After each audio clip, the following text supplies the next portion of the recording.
Okay, it is 11:11, and this is another gathering of questions for the dragon.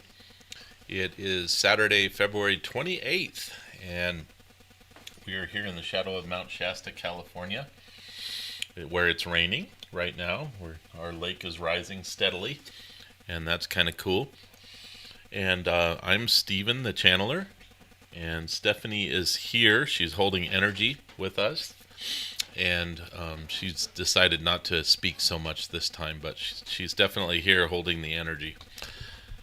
So we are here. Let's see. I've just got Jadon Se just pulled a card, so I've got that all ready. So let's go ahead and start to do some shout outs. Where in the world are you right now? Shout it out, people. Come on and bring us your energy, and we will let everyone know where you're from and what you're doing. So, yeah, let's see. We have Camden, New Jersey in the house. We have Tulsa, Oklahoma in the house. Belgium is in the house. South Africa, North Bend, Oregon is in the house. Utah is in the house. Worcester, Massachusetts in the house.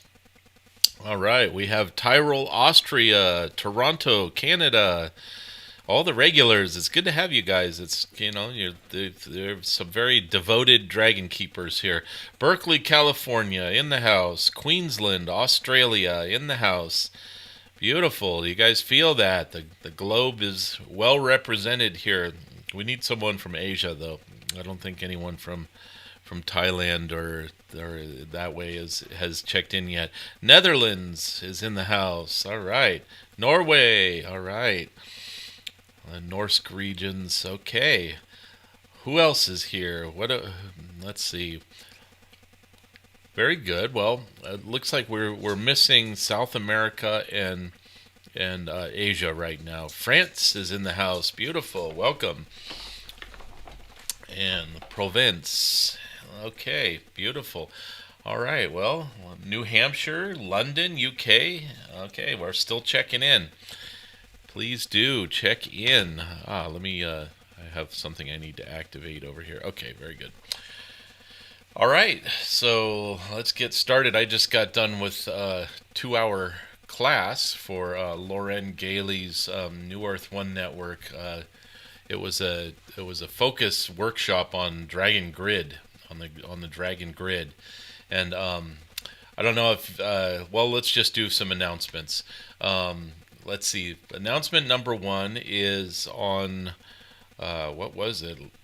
Earlier this month, we did an interview with Lauren Gailey on New Earth One Network, and something really interesting happened after we did this hour interview with her, where she interviewed me, Steven, and then for half of the interview, she was talking to me, and I went on camera and everything, and for the other half of the interview, it was Jadon Se. And it was the first time that Jadon Se had channeled on camera, which is interesting.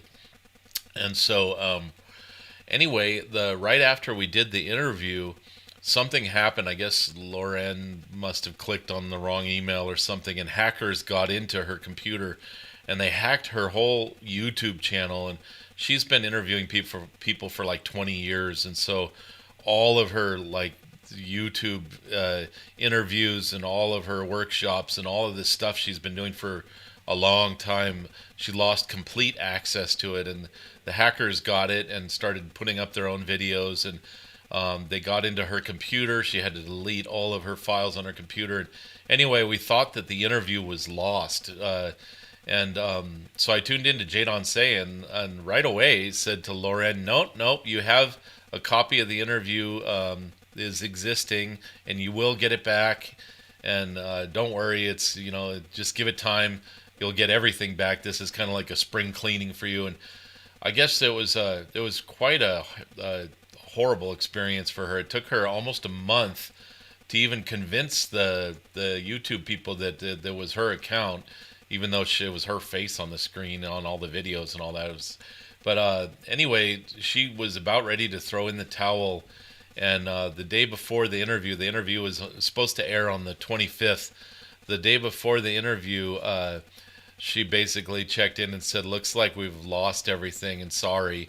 And Jadon Se came in and said, "Nope, it's if you give us permission, we'll clear it up for you. We'll help energetically, and you'll get everything back." And she said, "Well, okay, yeah, you have permission." And so Jadon Se did some work behind the scenes, and boom, the next day she got all of her videos back. She got everything back, and so instead of airing our interview on the 25th, it aired on the 26th on New Earth One Network. You can go over there. It's called a Quantum Conversation. Her interviews are called Quantum Conversations. So you can look for that one. It's with Stephen and Jadon Se. And anyway, so that was kind of interesting that Jadon Se was right about all that she'd get it all back, and he helped her clear it up. And so anyway, that was fun. And we just got done doing a workshop that was kind of the result of that interview. She had us offer a workshop on working the Dragon Grid. So you can, if you go over to New Earth One, you can see that, and you can sign up for the workshop now. It's we just got done with it just now, so now it's a recording. But anyway, very cool. It looks like a few of you guys saw the interview, so that was fun. Anyway, let's go ahead and drop into channel, and we'll see what Jadon Se has to say. And before we do that, let's see. We have Central Texas has checked in as well. So, okay, let's go. I am Jadon Se, Golden Dragon of the Third Arc of Consciousness, and this is another gathering of questions for the Dragon. As you know, we meet here every Saturday at 11:11 Pacific Time, and this is your 2/28, your February 28. It is not what you consider to be a leap year, so it will be the final day of your February in 2026. Welcome to everyone, and as usual, we will pull one of our oracle cards for those who are gathered here. If you give permission to be part of this oracle deck reading, so to speak, we will pull a card for you. Your card right now, dear ones. Open your heart. Beautiful. This is a beautiful card, dear ones. It is timely as well. Let us see. Open your heart. The heart is the key to deeper understanding, support, and the flow of abundance, dear ones. Your mind has been protector in times of survival, but now it has become a prison guard. Your heart is locked away in a tower. If your heart is locked away in a tower, how can it open its gifts to you? Let us open this tower and let your heart come out, and it is safe now, dear ones. You do not need to be so protective of your feelings. Let us just say that the light is shining, the sun is out. It is safe to come out of the castle and the tower, dear ones. You have drawn this card because it is a magical opportunity for you. Your heart has the key to every door, and it is time to open your beautiful heart and take out those keys. Now it is safe for your guardian angel, and your guardian angels, dragons, guides, and ascended masters will guide and protect you as you do this, dear ones. Your Stephen just tried to eat something quickly between the workshop and doing this now, and he needs to clear his throat. And dear ones, it is beautiful. This card is perfect timing, for opening your heart is so needed. Many of you are, let us say, looking upon world news with dread, and let us say there are always moments that are discouraging in the story of humanity, and whenever there is violence and military action and people coming to harm, it is, let us say, not so easy to behold. And dear ones, let us just say that there are things happening beneath the scenes that are beneficial, even in this darkness, let us say. We will not give away what is happening beneath the scene, for it might put some people into danger. However, let us just say that certain activities are underway in secret that are greatly beneficial to finally launching the Golden Age, and they do have to do with the military buildup around Israel. And dear ones, let us say Israel itself has been a large part of the problem. The government, not the people of Israel, who are beautiful beings. Let us just say that big changes are happening beneath the scenes, behind the scenes, beneath the covers, so to speak, under the hood. Little tweaks to the engine of the story of this Gaia. So let us just have a moment of deep prayer for those who are experiencing military violence and bombs exploding and things happening. And let us give a moment of blessing to those who are having difficulty at this time. And dear ones, deep compassion going to those who are experiencing hardships of all kinds. Let this be a blessing. Let the storm clouds pass swiftly, and let the sun once again come out and shine upon all. And let this golden age be accelerated by even the darker chapters. So, dear ones, this open your heart card is so needed right now. Let us open our hearts to excuse me. Your Stephen has to clear his throat of it was like a little oatmeal thing that he ate, and there was this little piece of oatmeal. So let us open our hearts right now to all who are in need of love and compassion. Let us connect with every being who is in this grand story of humanity. The great, the small, the famous, the anonymous, and everyone in between. Let us just send them love and light. Let more light, more love come in. Let this veil of darkness be lifted swiftly. Let us come through any difficulties for the highest good and with the highest good in mind. For in the eyes of the highest divine, dear ones, let us bring forth the greatest good, the highest timeline.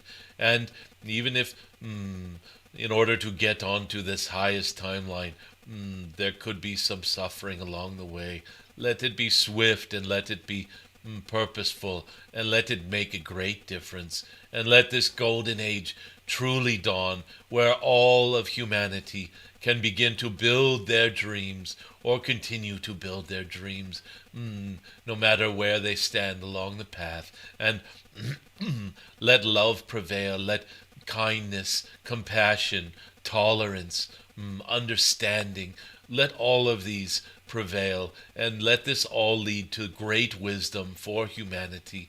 Let this Gaia ascend into this golden age and into the beautiful story for all involved, the most beautiful, highest timeline for all. Dear ones, it is difficult for us to experience these chapters of humanity that include violence and war, and let us intend for this to be quickly something that passes into history, and let all wars be behind us as quickly as possible, dear ones. Yes, dear ones, it is time for us to open our hearts. And as we open our hearts, let those around us see this opening, and let it be an opportunity for them to choose to open their hearts. One more quick moment of silence.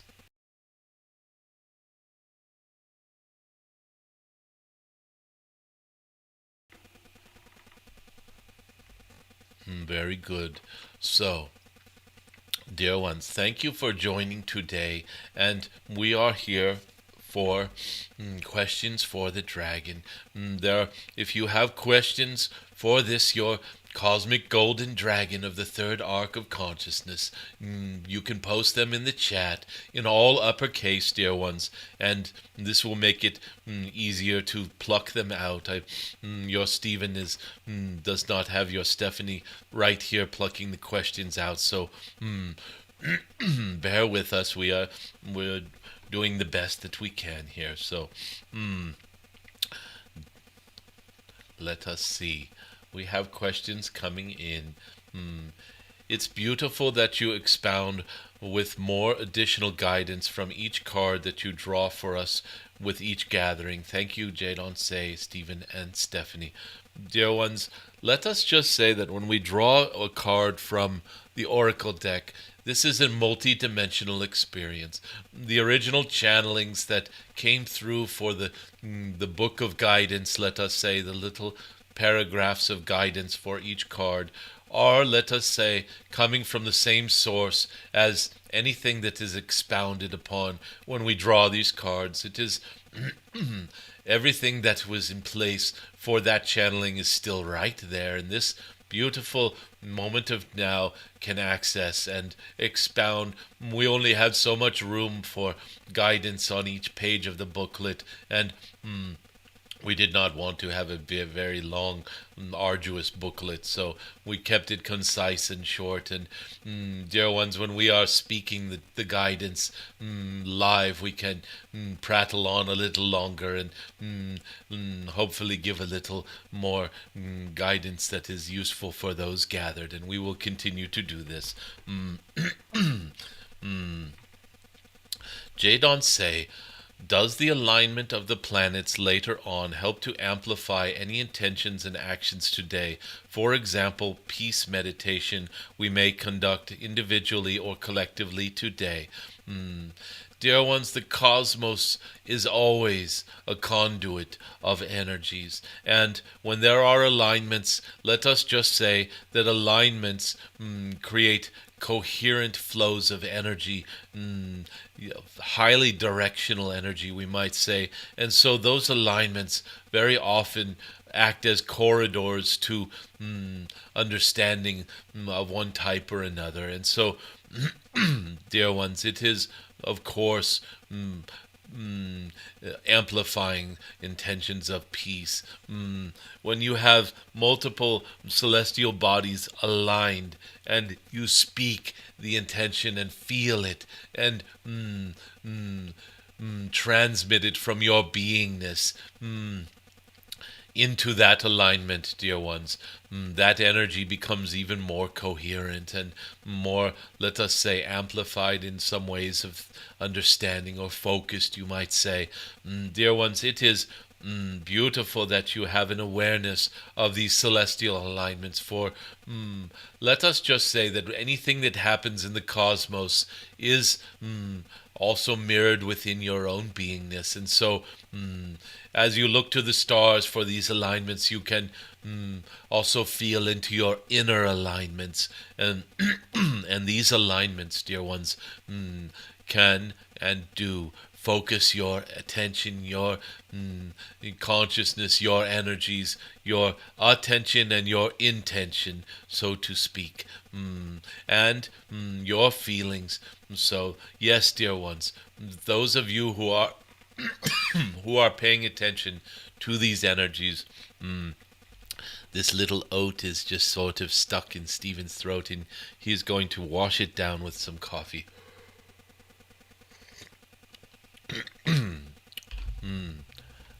There.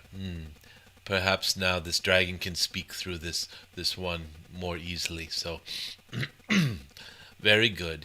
Yes, dear ones, these alignments are always helping.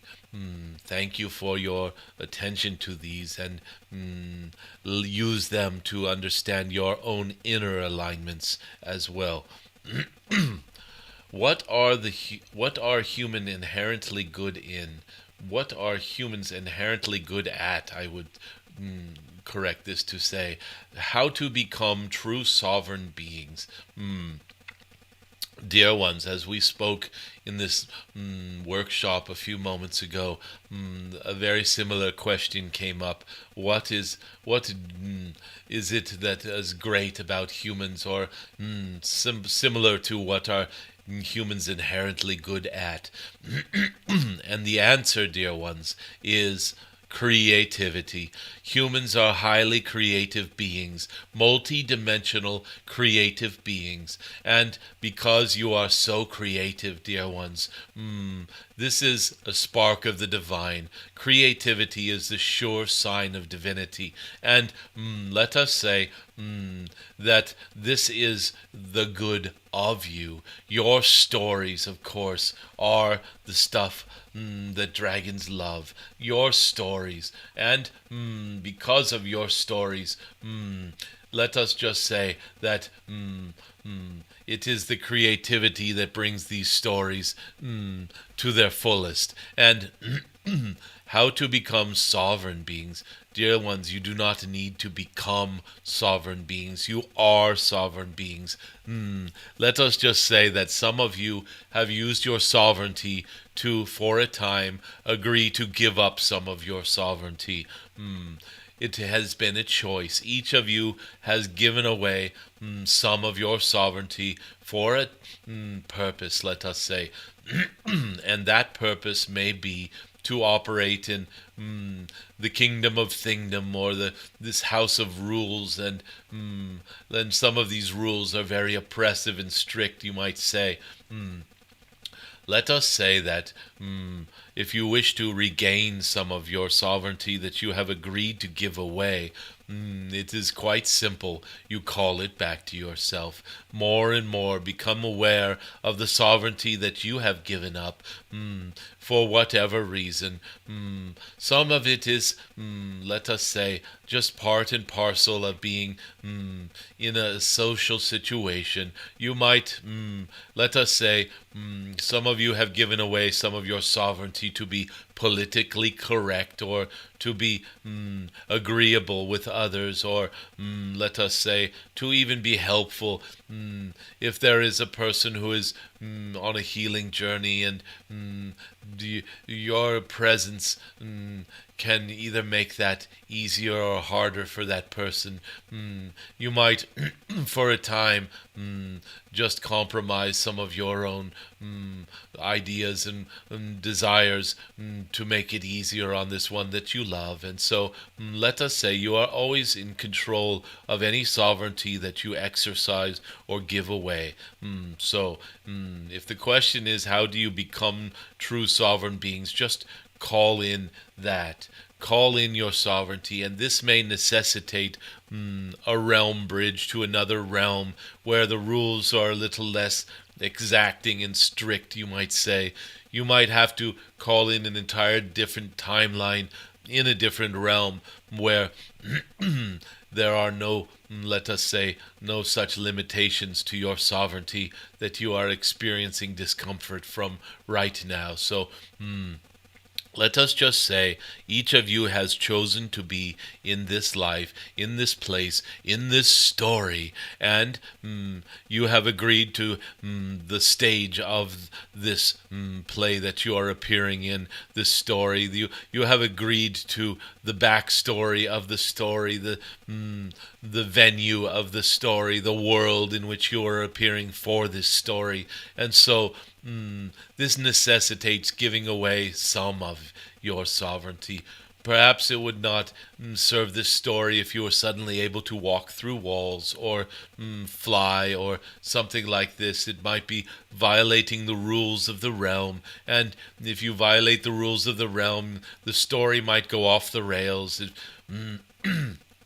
if in one of your Shakespeare plays suddenly the character became your a superhero like Superman or something like this and started flying around in a cape and all of this, it would no longer be a Shakespeare play, would it? And it would be very different. And so let us say, if you wish to faithfully act out this story of the Shakespeare play, leave the Superman cape in the closet for a time. It is like this, dear ones. Some of you have given up, all of you have given up some part of your sovereignty in order to appear in this story. And so let us just become more and more aware of why you have done this and what you are gaining from it.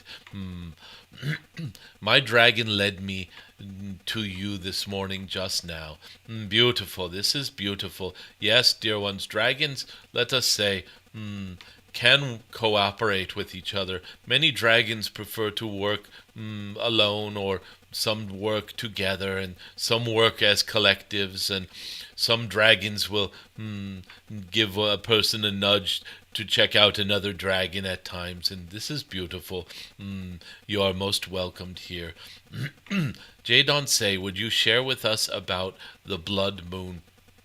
Dear ones, blood moon is another way of saying lunar eclipse or partial lunar eclipse. Why? Because the moon turns red and seems to turn to blood and all of this. And there are so many symbols that come with the blood moon. Well, it is no, let us say, coincidence that military action is breaking out on a blood moon, or right around this portal of the blood moon, let us say. It is no coincidence that many of you are, let us say, looking at some of your shadow work at this time. This is a time for doing potent shadow work where you can bring it to a conclusion, where some darkness you have carried for many years or lifetimes even can be dismissed and worked through. Burdens can be laid down, and all of this. Dear ones, there are, let us just say that when any eclipse happens, what is happening is there is an occulting of certain energies, an occlusion, a blocking of certain energies, and at the same time, this allows certain other energies, oftentimes much more subtle, to be more pronounced. For example, dear ones, when your moonlight becomes occulted and becomes darker, you get a different sort of glimpse at the lunar energies than you would normally get a glimpse at. For even the moon can be very bright and make you squint as you look at it, and when you feel into the energies coming from a full moon, they can be very pronounced and very powerful, potent energies. And when a full moon suddenly is occulted and eclipsed like this, dear ones, you start to gaze into the subtle energies that are always present but very often overlooked from the moon, especially a full moon that is directly across from your beingness, you might say, in alignment and opposed with the energies of the sun. And so, dear ones, let us just feel into the subtlety of these lunar energies. And this is symbolic of the subtlety of your own darker energies, let us say, your own energies that are often concealed by your shining brightness. In this time when you turn off your light, so to speak, for a moment, and just look at the more subtle glowings beneath this.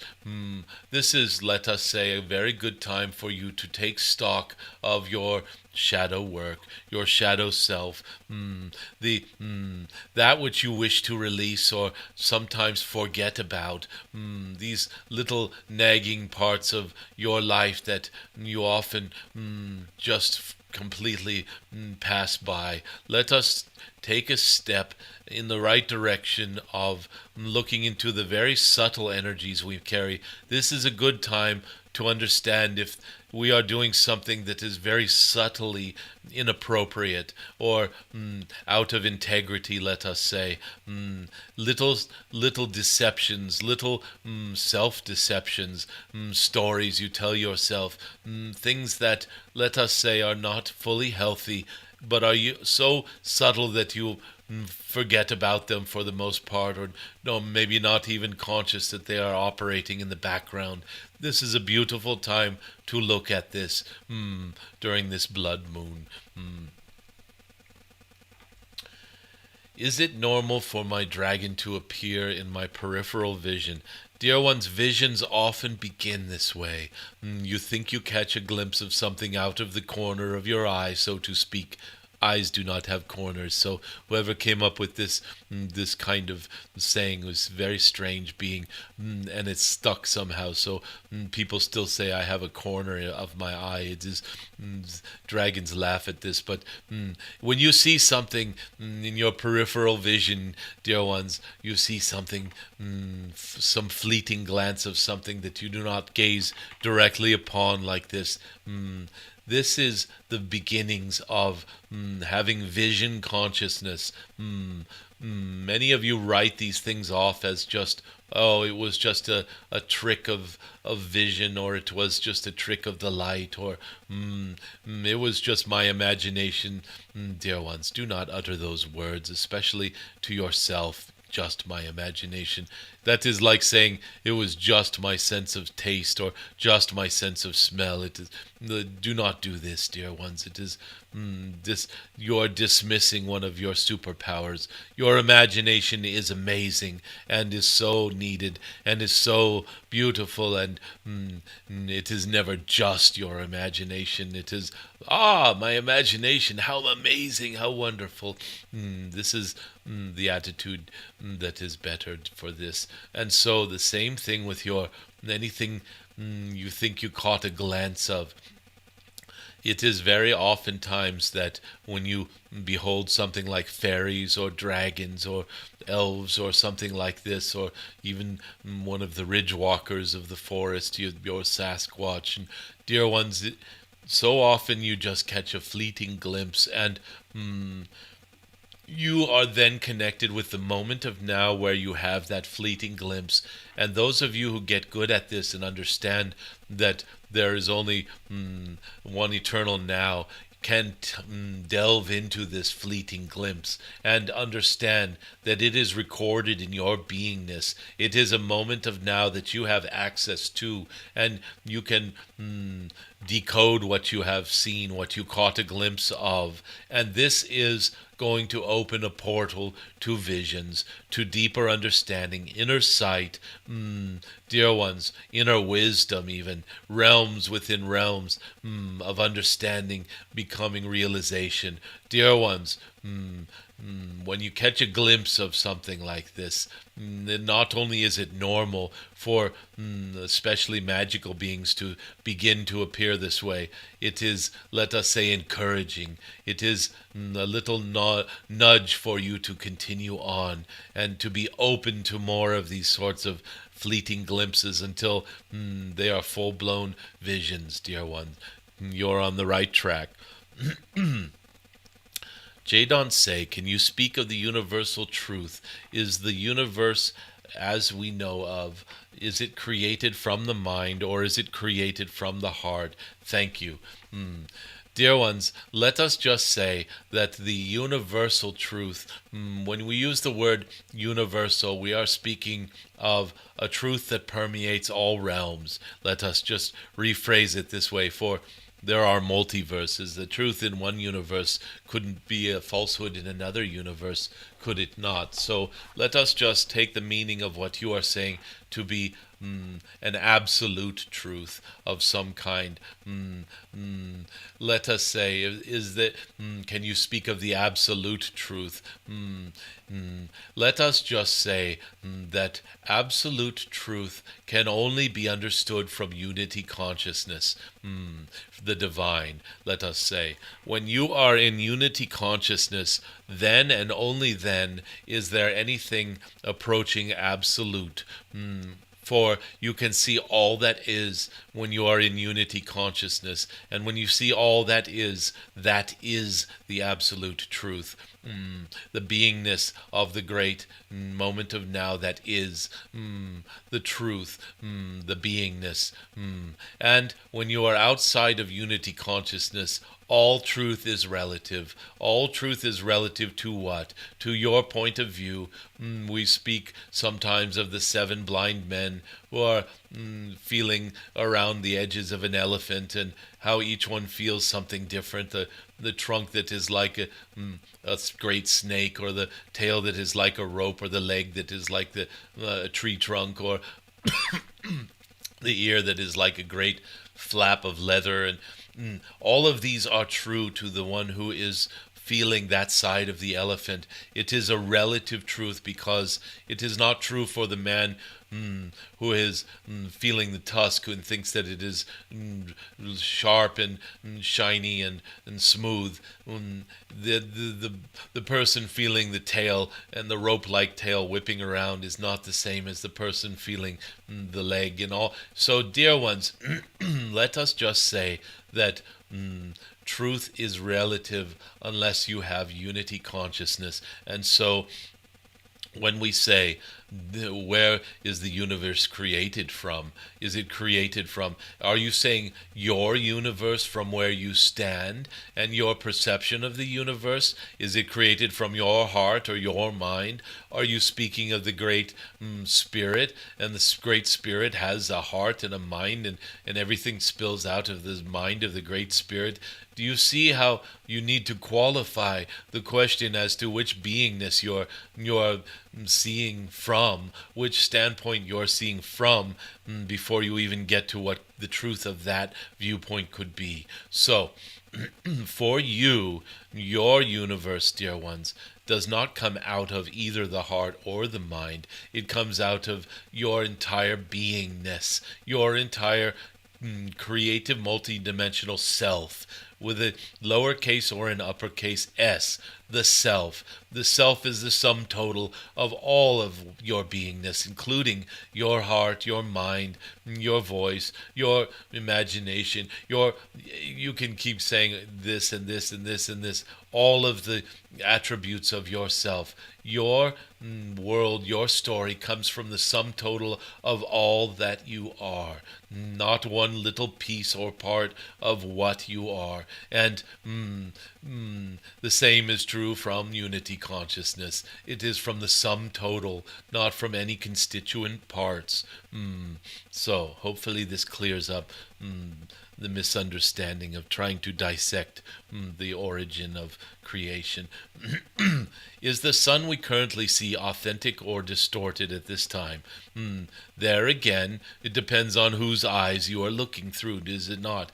Dear one, if you see this entire reality as being some phantom matrix program or simulation that you are standing in, then you are seeing things through that distorted viewpoint, and everything you see will appear distorted or a phantom matrix, of apparition, let us say. And if you are able to transcend that viewpoint and see things from the viewpoint of your spirit, your greater beingness, your greater self, then you will transcend the distortions of this so-called phantom matrix and see the greater truth. And you will even come to understand that some projected phantom matrix of your own reckoning is simply part of that greater truth and one aspect of it. And so this and this and this, yes and yes and yes, it can be distorted and truth at the same time, depending on from which viewpoint you see it, dear ones. And so looking for absolutes it seems to be the theme of what is coming through these questions. Look for absolutes only through unity consciousness, dear ones. Jadon Se, supposedly a petrified dragon was unearthed in Romania. Would you share on that? Dear ones, there have been many different so-called petrified dragons. These are, let us say, dragons appearing as if they were petrified, as if dear ones, there are so many times that you wish to have a hard-headed, scientific explanation for something that falls into your idea of fossils and petrification.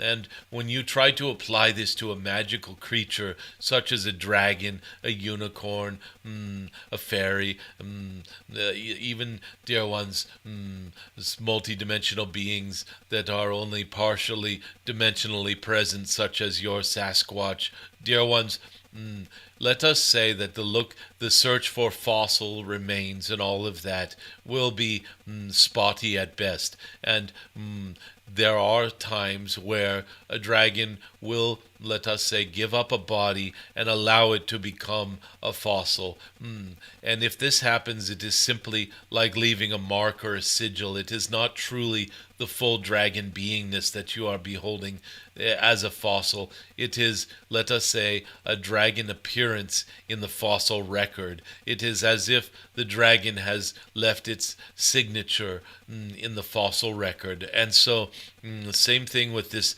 so-called petrified dragon. This is not the only one. This one in Romania of which you speak is only one of many who have been unearthed, so to speak. And this is, let us say, another signature of a dragon left in stone, and just supposedly explained in the narrative of petrification. What is this? This is when a being is buried in something like your this sort of earth that is.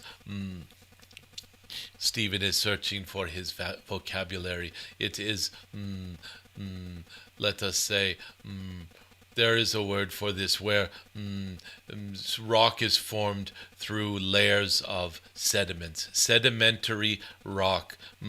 So you have a body of something like a dinosaur or a tree that falls in the mud, and then more and more sediments pile on top of it, and the weight of these sediments crushes down upon it, and over time it becomes this void.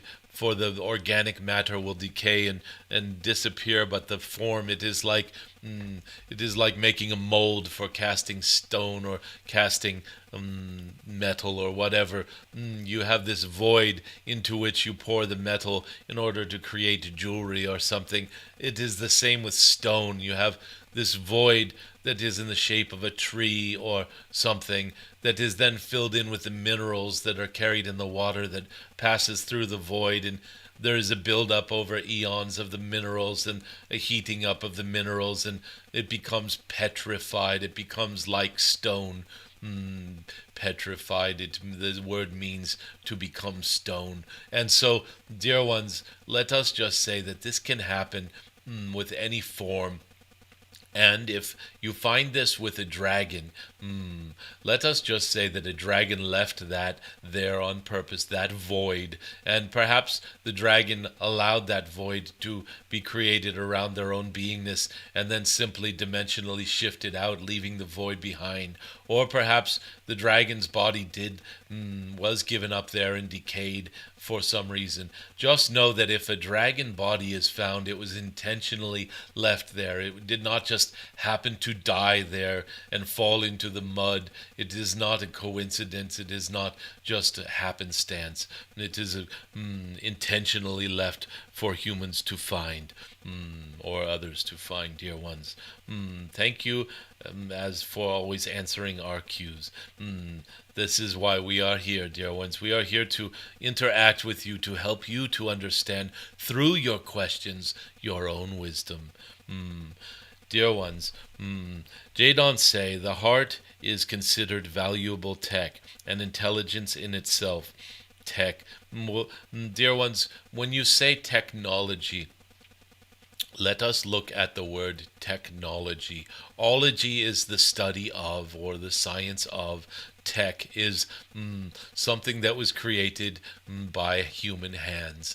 This is where the etymology of this word comes from. It is similar to tactile, something that is felt and done with the hands or senses. And let us just say that when you apply tried and true methods and methodology to something that is done with tactile senses, it becomes technology. And so you cannot call the heart technology unless you are somehow broadly trying to say that creativity itself is a form of creating tech or technology, that when you create a painting or something with acrylics or oils, is that a technology? You can see it from that standpoint if you wish. It is also what is created with that technology, which is the oil paint and the brush and the canvas. What is created is beyond technology. It is artwork.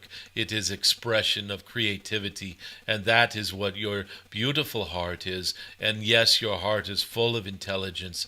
It is not a machine. It is not, when you speak of body parts and things like this as being machines, you are diminishing the understanding of the divinity of your form, and your ability to even shapeshift is called into question. Your ability to heal yourself is called into question when you mechanize your body in such a way, when you refer to a heart as tech, or as you refer to an organ as a machine of some kind. Oh, my heart is just a pump that pumps blood. No, dear ones, it is so much more than this. My kidneys are just these filters that filter out things. No, they are so much more than this, dear ones.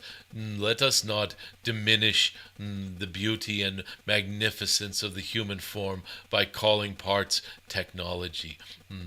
Yes, dear ones, the heart has its own form of intelligence, as does every beautiful aspect of your body. And just as, let us say, a beehive can be seen to be individual bees and a collective intelligence of the hive intelligence, so your body is similar. There is a collective intelligence in every iota of your being, and there are specific intelligences that are concentrated in different aspects of your body. I hope this does not cause confusion. Are etherical beings the closest to organic, natural help for humans? Dear ones, when you, let us just say, when you externalize your healing to another being, there is already an inherent misunderstanding. Let us just say that whether it is a human being in a white lab coat with a stethoscope draped around their shoulder, or whether it is some goddess in a temple of healing in ancient Greece somewhere, or whether it is Archangel Raphael using the green ray to heal you, or a green dragon breathing a green breath upon you, when you externalize the source of your healing, what you are doing is you are using a proxy for what? For your own belief system, your own innate healing abilities. When your master Yeshua healed the man who had never walked and told him to get his mat and move along and walk away, and he said, "Master, you healed me." Your master Yeshua said, "No, your faith has healed you." And that is the truth. Your master Yeshua never of and by himself, as a man, healed a single person. It was always the faith of that person healing themselves, and because they felt so strongly, or they saw the energy or the divinity in the master's eyes, or something clicked within them that made them fully believe, fully understand that they are healed, and they healed themselves. This is how healing works, dear ones. Do not look for some sort of etherical presence or some sort of archangel or whatever, unless this is what you need in order to click that thing into place for you. Just know that these proxies, these agents of the divine, agencies of the divine, are coming to assist you in that inner click that has to happen for you to believe and have faith that you are healed. The same as your placebo effect, where the doctor hands you a sugar pill and says this will cure what's going on. And if you believe that person because somehow you think that the white lab coat or the stethoscope give them some power, then you believe in this, then even a sugar pill will heal you, dear ones. It is your own inner healing that is happening through what? Through your own faith in the divine. Full stop. So the answer is you do not need these etheric beings unless you need them. And if you do need them, use them. You do not need masters and archangels unless you need them. And if you do need them, use them. I hope this helps. What is happening to the human DNA at the moment and during the rise of consciousness? What changes are we experiencing? Dear ones, let us look at DNA a little differently. You're told in your chemistry classes in schools that this deoxyribonucleic acid is these amino acids, and there's a structure that's helical, and that it's like building blocks, puzzle pieces that fit together with the different amino acids and proteins. And dear ones, this is just let us say that is like a child trying to understand a skyscraper by using Tinker Toys or Legos. What is this? The name of your little building blocks made out of plastic, your Legos.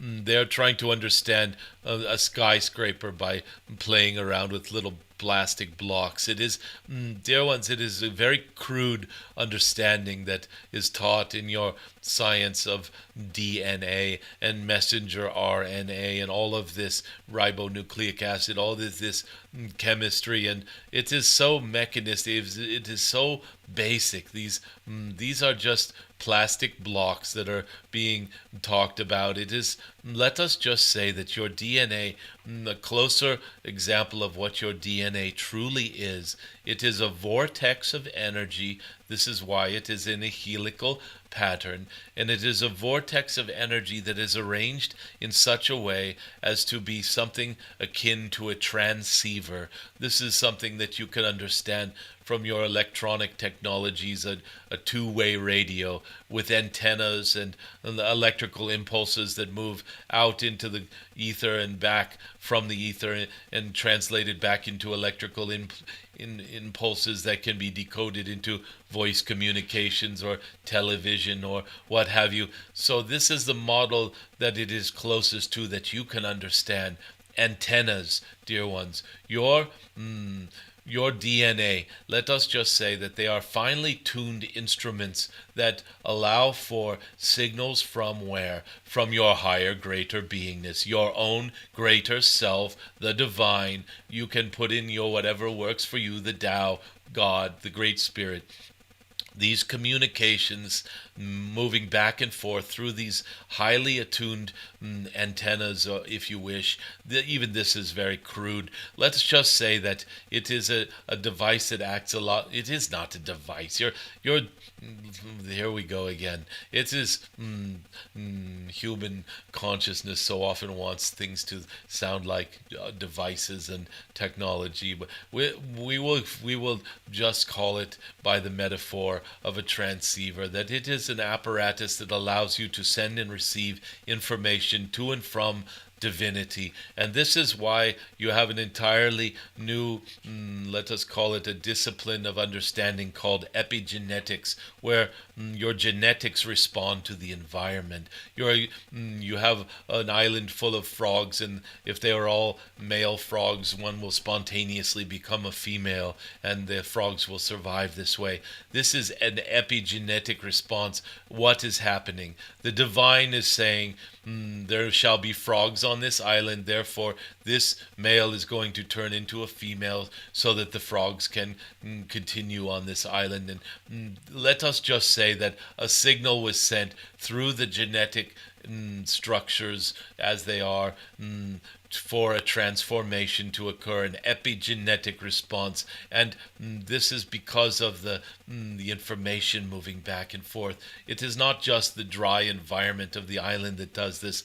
It is what we call the morphogenetic field of frogs, working with wisdom of the divine to solve the problem for the frogs with an epigenetic response.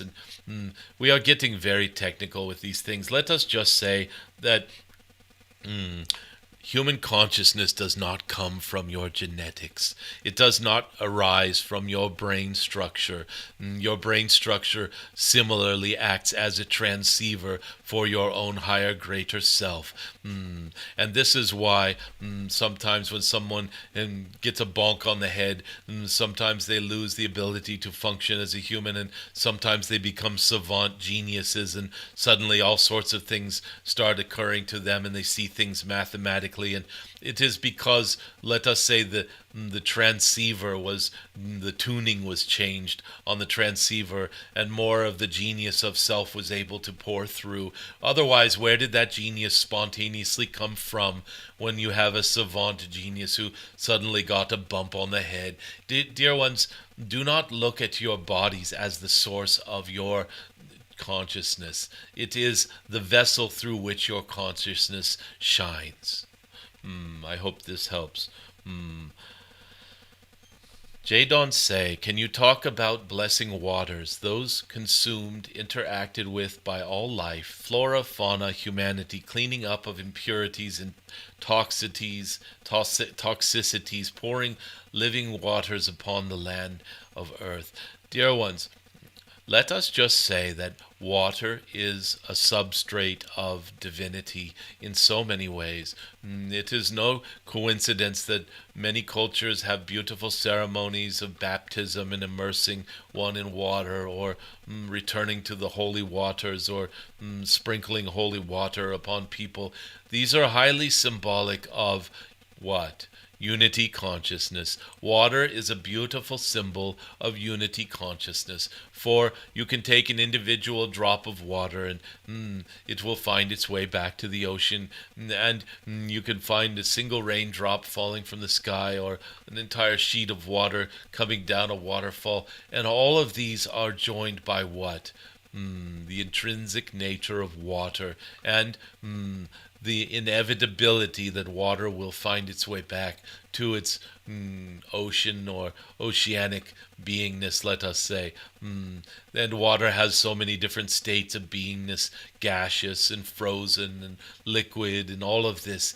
Dear ones, let us just say that there is so much symbolism there in water that it is no coincidence that it is used for many purposes that are sacred. For also, dear ones, water has memory. Water has, let us say, its own field that could be seen as consciousness from a certain viewpoint, if you wish. And the field of water responds to consciousness, as your Dr. Emoto has proven by flash freezing water when you're either saying I hate you to the water, or you're saying I love you, and the forms are completely different, and this can be replicated over and over again. And dear ones, it is, let us also say that it goes far beyond this, that water itself is symbolic of life force and the flow of life force energy.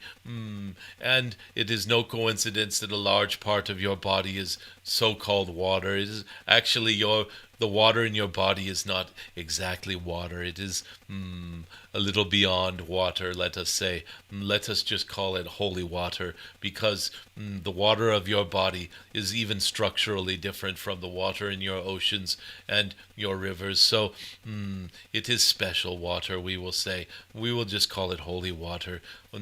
Holy can also be said as whole I. The Holy Spirit can be said as the whole I Spirit. We are talking about unity consciousness when we say the whole I. And so, dear ones, let us just say that you can You can change water with your consciousness. You can put intentions into water and then drink it. You can put gratitude into water and then drink it.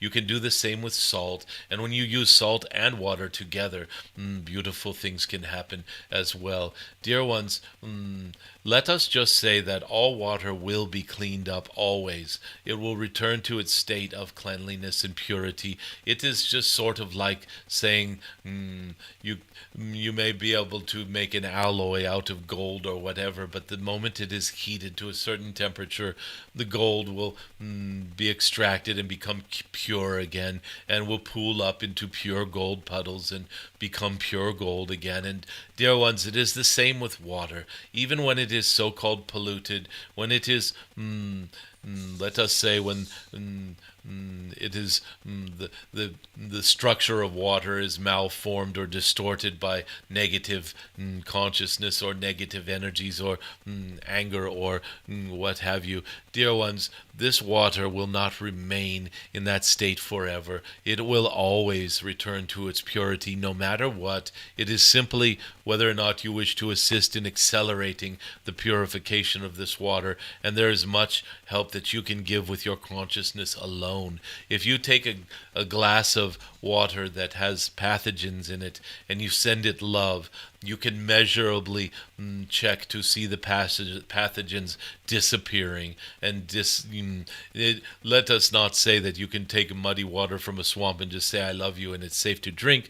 We are not trying to mislead you into getting a bad stomach ache. Let us just say that once you have mastered your consciousness, it is possible that you can purify a glass of water instantaneously by just your awareness alone. This is something to strive for. Again, it is not something that everyone is able to do immediately. How can we reach out Mount Kailash? Could Tibetan monks help us? Dear ones, Mount Kailash, like your Mount Shasta and the other sacred mountains, there are several upon this earth. Dear ones, each has its own vibrational environment, let us say, and each is also multidimensional. If you do not, let us say, alter your consciousness and you climb Mount Shasta or Mount Kailash, it is simply just a rock, and you will just be cold and struggling up this rock, and you will get to the top, and it will just look like a mountain, and you will think, oh, well, I climbed a mountain, and that was it, and there are no spiritual beings here. I do not see any, and there is no inner city of Telos or any of that. It's just a mountain. This is because you are holding the vibrational state of the third dimensional awareness and reality, and let us just say that you are not a vibrational match to Telos or the inner city or to some of the masters that live on Mount Kailash, like your master Babaji. And dear ones, if you are vibrationally a match for that dimension of beingness, you will experience it. You will experience it. It will become your reality. You will realize that dimension of existence there. And so the work to do this is not with necessarily Tibetan monks. They could certainly help you. Any master that can help you to affect your own vibrational state through your own practices can help you and can point the way to your own efforts that will bring you into this awareness. Or it is not even so much how much effort you exert. It is more like whether or not you are in a place where you are just simply naturally able to reach this vibrational state. So let us just say that there are many different things that can help, including meditation, certain like wearing your Moldavite, or even carrying carrying lapis lazuli around with you can be of assistance. Dear ones, there are so many different ways that you could, let us say, improve your vibrational state to experience what it seems that you wish to experience when you visit Mount Kailash. Kailasa, Kailas, whatever you wish to say. Does this make sense? Hopefully it does. You can change yourself, dear ones. Hi, Jadon Se, can you please talk about how we can heal ourselves? Dear ones, much has been said in many of the messages from the dragon on healing. There is an entire series of 5 different messages of dragon healing, and all of this has to do with, and in your level 2 class there's a whole section on dragon healing as well, and or is it level 1? It may be in both classes. Yes, there are in both classes there are sections on healing. Dear ones, what needs to be understood about healing is that it is your own distortions that cause disease to begin with. The state of natural beingness of your beingness is health, is wellness, is ease and grace. It is dis-ease that comes when, let us say, distortions in your own understanding of who and what you are formed. These are belief structures mostly imposed upon you by well-meaning parents and teachers and scientists and well-meaning people, grandparents, who they believe they have a grasp on health and what is necessary for it, and are just trying to guide you along to your greatest health. And unfortunately, in so doing, oftentimes they instill these belief systems of disease, of aging, of the inevitability of suffering, of let us say malnutrition and diseases, viruses, all of this afflictions that can happen and conditions that occur very regularly. And dear ones, every type of dis-ease is something that is foreign to you. It is not you. It is not of you. It has been accepted by you or agreed to by you, either implicitly or explicitly, by taking in these belief systems from these loved ones or from society in general or from your scientific journals or from some authority figure saying this is how things are. Dear ones, it is you who have inserted and installed the disease within yourself. And so, of course, you are the one who must remove it. And how do you remove it? By either re-examining these beliefs that you installed in the first place and removing them that way, or by inserting new beliefs that supersede them. Those are the 2 main methods. It is for you to do the work, not for someone to rattle their beads above you or shake their Reiki hands or something like this. If those agencies assist you in removing a belief, if you are insistent that you need external help, then use it for what it's worth. As we had said, use your Archangel Raphael and his green ray if this is what you need, or use a green dragon's breath or something like this. If you must externalize, then do it in the most divine way you can. Just know that you are externalizing your own power of healing.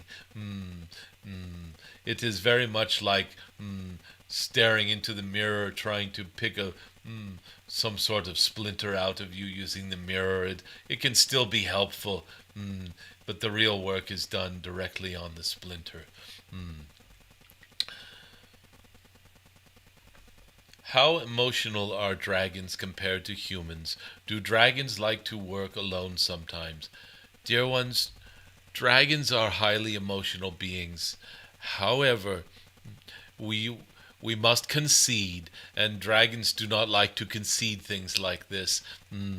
There is a little bit of vanity in almost any dragon at times, and it is the cutesy kind of vanity. It isn't serious. It doesn't usually result in overblown egos or any of this. However, we will concede that humans, especially humans living in realms of density, are highly emotional, much more emotional than your average dragon. And there are dragons who have been through human lifetimes, have descended into densities of deep emotion, and have experienced deep and welling emotions, let us say, and have carried them back into the dragon realms and into more cosmic and celestial and heavenly realms, and still have that capability. So there are many dragons who have deep emotional capabilities. However, one of the benefits of coming to live in the densities that you dwell within is that the depth of feeling is so pronounced. Dear ones, when you operate under the illusion of separation, pain and sadness, loneliness, these deep emotions that can well up within you, compassion, empathy, all of these can become so powerful, dear ones, so pronounced because of that sense of separation. And let us just say that humans can outdo dragons almost any day of the week in being emotional. However, there are many dragons who are highly emotional. We will concede this to you. Beautiful, dear ones. Thank you for the support. Let us take this one. Jadon Se, would you describe the colors of the rays of creation? Dear ones, let us say it is 12:21. It is about the time where we usually end this, and the discourse that could follow about the rays of creation and the Chohans and all of this could go on for quite some time. Let us just say that most of you can very easily find information about the rays of creation, and in general we will say they are real, they are potent, and light itself is a metaphor for creation and love and so many other things. And dear ones, the light codes upon the water, the holy waters we spoke of, diamond light and light codes, and dear ones, the qualities of light carry so much beauty and energy and blessings and elemental understandings and wisdom and all of this. We could go on for quite some time. So you can look these up if you wish. And thank you for the question. However, this is just too large of scope for the time we have left. Do light language help us to remember who we are? Dear ones, if you have forgotten who you are, there is a reason why you have forgotten who you are. This does not happen to you. You agree to it. And so if you are operating without a full consciousness of your beingness and who you are, let us just say that know that you are guided by the rest that you have forgotten about of who you are. What you might say your higher self is still quite involved and guiding you and helping you at every turn. This is where the source of all these so-called synchronicities happen from. Yes, your own greater beingness. And so you do not always need to remember who you are. So first, before you set out to remember who you are, feel into whether or not it is appropriate for your current mission, what you are doing right now, for you to remember who you are. And yes, dear ones, light language, let us say it just comes from a pure part of your beingness, and hearing your own voice come with that purity can certainly open up channels of understanding, memories, feelings, whatever you wish to call these, from your way of understanding, awareness of your greater beingness. Yes, they can help very much, dear one. Thank you. My question was addressed as soon as I sent it. We love it when this happens. It is quite often the case. Thank you all for joining us. It is now your 1224 in your Pacific time. It is beautiful that we are able to have this gathering.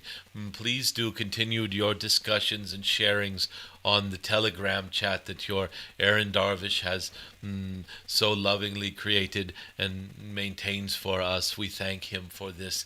Aaron, if you could please make sure that the link to this Telegram is current and not expired or what have you, and we will make sure we post it more regularly. And if you could, not everyone can post a link into this chat, and so sometimes this does not work. However, Aaron, if you could just make sure it has not expired again, we will share it with those who are joining, so that you can continue your conversations as you wish with other dragon workers, dragon keepers, dragon walkers, dragon riders, dragon seers, dragon speakers, etc. You are in good company here, let us say. Thank you all for joining, and we look forward to speaking with you again very soon. And dear ones, tomorrow is the first class of the March Level 1 classes. There is still time to sign up. This Level 1 class will be the final live Level 1 class for quite some time. We will discontinue doing it live, and we will just feel into who should have access to the recordings moving forward for these classes. And Level 1 will still be required for many of the more advanced classes as a prerequisite. So if you wish to have a live Level 1 class and you have not done that, today is the final day to sign up for the March classes. And again, even if you can't make one or two classes, the recordings are just as potent. So, and moving forward, we will make those recordings available for a reduced amount of donation. So, and only for those who we feel it is appropriate to share these with. So, dear ones, we look forward to seeing some of you tomorrow at class. Otherwise, we will see you on Wednesday. Be well and be blessed.